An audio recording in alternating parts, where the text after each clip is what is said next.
Hi అండి. Welcome to my channel. ఇప్పుడిప్పుడే మనకు ఒక బ్రేకింగ్ న్యూస్ అయితే రావటం జరిగిందండి. ఏపీ పెన్షనర్లకు సంబంధించి ముఖ్యంగా ఈ బ్రేకింగ్ న్యూస్ అయితే చూస్తున్నాం. అయితే ఇప్పుడు జిల్లా వ్యాప్తంగా కూడా ఎక్కడ చూసినా 50% మంది జీతాలు, పెన్షన్లు మాత్రమే జమ అయ్యాయి. మిగతా వారికి అతి త్వరలో అయితే జమ కానున్నాయండి.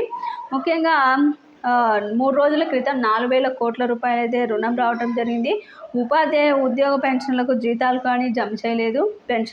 పెన్షన్లు రాష్ట్ర ఆర్థిక శాఖలో ఏదో మతలబు జరుగుతోందని ఉద్యోగ వర్గాల చర్చ అయితే నడుస్తోందండి. ఇక ఉమ్మడి అనంతపురం జిల్లా వ్యాప్తంగా 30% మందికి జీతాలు జమ అయినట్లు సమాచారం. ఉన్నతాధికారులు జోక్యం చేసుకొని సత్వరమే జీతాలు జమ చేయాలని చెప్పి ఉపాధ్యాయులు కోరుతున్నారు. ఇక ముఖ్యంగా ఉద్యోగులకు సంబంధించి కొత్త ప్రభుత్వం వచ్చిన వెంటనే పీఆర్సీకి సంబంధించి కానీ 2 డిఏలు విడుదలవుతాయని ఒక వార్త అయితే చక్కర్లు కొడుతోందండి. ముఖ్యంగా ఇది కనుక నెరవేరినట్టయితే ఉద్యోగులకు ఇది ఒక సూపర్ గుడ్ న్యూస్గా అయితే చెప్పుకోవచ్చు. 2 డిఏ అరియర్స్, 2 డిఏలు అదేవిధంగా పీఆర్సీ అరియర్స్ అయితే విడుదల కాబోతున్నాయని అయితే సమాచారం రావడం జరిగింది. దీనికి సంబంధించి అధికారికంగా అయితే ప్రకటన లేదండి. ఇక చంద్రబాబు అధికారంలోకి వచ్చిన వెంటనే ప్రకటించే అవకాశాలు అయితే కనిపిస్తున్నాయి.